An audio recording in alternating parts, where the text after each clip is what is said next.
Hello అండి, welcome to our channel. PhonePe నుంచి కూడా లోన్ వస్తుందండి. ఫోన్పే వాళ్ళు కూడా మనకి లోన్ ఆఫర్ చేస్తారు. నాకు ఈ వీడియోలో ఫోన్పే నుంచి 7 lakhs లోన్ ఆఫర్ వచ్చింది. అది ఎలా తీసుకోవాలి ఏంటి అనేది ప్రాసెస్ ఫుల్గా చెప్తాను. అసలు ఫోన్పేలో లోన్ రియల్గా వస్తుందా లేదా కూడా చెప్తాను. ముందుగా అయితే యాప్ విజిట్ అయ్యి పర్సనల్ లోన్ సెక్షన్కి వెళ్తే ఇదిగోండి ఇలా 7 lakhs లోన్ ఆఫర్ చేస్తున్నారు. ఇక్కడ నాకు లెండింగ్ పార్ట్నర్స్ ఎవరంటే ఇన్స్టామనీ, మనీవ్యూ, క్రెడిట్ బి, రింగ్. ఈ లెండింగ్ పార్ట్నర్స్ నాకు లోన్ ఆఫర్ చేస్తున్నారు. 30 months, 24 months, 18 months ఈ మనకి టెన్యూర్ అనేది మనం చూస్ చేసుకోవచ్చు. టెన్యూర్ చూస్ చేసుకున్న దాన్ని బట్టి అమౌంట్ అనేది పెరుగుతూ ఉంటుంది. ఇది 30 monthsకి పెట్టుకుంటే మనకి పర్ మంత్ ఇంత ఈఎంఐ అవుతుంది. ఇంట్రెస్ట్ రేట్తో సహా ఇచ్చారు. నాకు తెలిసి ఇవన్నీ ఇంట్రెస్ట్ రేట్స్ హైగా ఉన్నాయి. ఒక క్రెడిట్ బిఏ తక్కువగా ఆఫర్ చేస్తున్నారు. 18 months చూస్ చేసుకుంటే రింగ్ కూడా వచ్చింది చూడండి, 28% interest rate. Next EMI 36,662, next ring 38,422. ఇక్కడ మనం అప్లై నౌ మీద క్లిక్ చేస్తే వాళ్ళ యాప్లోకి విజిట్ అయిపోయి మనకి లోన్ అనేది ప్రాసెస్ చేసుకుంటే లోన్ వచ్చేస్తుంది.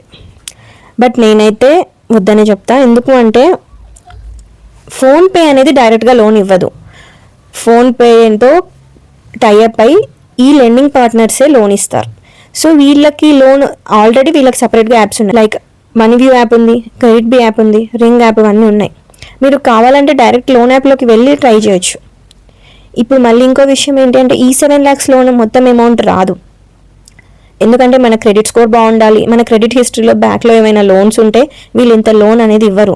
ఇంత లోన్లో మనకి 1 lakh 2 lakhs కూడా రాకపోవచ్చు, తగ్గిపోతుంది చెప్తున్నాను. అమౌంట్ వస్తుంది అని చెప్పి చూపిస్తారు కానీ ఇంత అమౌంట్ అయితే రాదు. ఫోన్పే అనేది మీడియేటర్గా వర్క్ చేస్తుంది. అంటే ఫోన్పేకి ఎంతో కొంత కమిషన్ వెళ్తుంది ఈ మనీవ్యూ, ఇన్స్టా మనీ, క్రెడిట్ బి, ఈ లెండింగ్ పార్ట్నర్స్ నుంచి.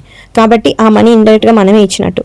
మీకు ఎవరికైనా లోన్ కావాలి అంటే, పర్సనల్ లోన్స్ కావాలి అంటే, ఇవి ఇంట్రెస్ట్ రేట్స్ హైగా ఉన్నాయి అనిపిస్తే ఎస్బీఐలో ట్రై చేయండి. క్రెడిట్ బి అయితే ఓకేగా ఉంది. ఎందుకంటే క్రెడిట్ బిలో ఎందుకు తీసుకోమని చెప్తున్నానంటే, క్రెడిట్ బిలో ఇంట్రెస్ట్ రేట్ 23% తీసుకుంటున్నారు. అండ్ క్రెడిట్ బిలో ప్రాసెసింగ్ మీద 0, మొత్తం 100% ప్రాసెసింగ్ ఫీ అనేది మైనస్ అవుతుంది. సో మనకి 0 ప్రాసెసింగ్ ఫీతో మొత్తం అమౌంట్ అకౌంట్లోకి డిస్బర్స్ అయ్యే ఛాన్సెస్, పాసిబిలిటీస్ ఉన్నాయి క్రెడిట్ బికి. మిగతా వాటిలో ప్రాసెసింగ్ ఫీ తీసుకుంటారు పక్కా, ఇందులో మాత్రం తీసుకోరు. ఈ రేట్ ఆఫ్ ఇంట్రెస్ట్ మీకు ఎక్కువగా అనిపిస్తే మీరు కోటక్ మహీంద్రా బ్యాంక్లో, రియల్ బ్యాంక్స్లలో ట్రై చేయండి. ఎన్బిఎఫ్సి కాకుండా రియల్ బ్యాంక్స్, ఎస్బీఐ, యాక్సిస్ ఎందులోనైనా ట్రై చేయండి. లేదు మాకు ఇందులోనే కావాలి అంటే ఈ యాప్స్లోకి విజిట్ అయి చేసుకోండి. ఇలా వద్దు, ఇలా చేసినా కూడా మీకు ఇంత అమౌంట్ రాదు. మళ్ళీ ఎక్కువగా ప్రాసెసింగ్ ఫీ, ఆ ఛార్జెస్, ఈ ఛార్జెస్ అంటూ వేస్తూ ఉంటారు.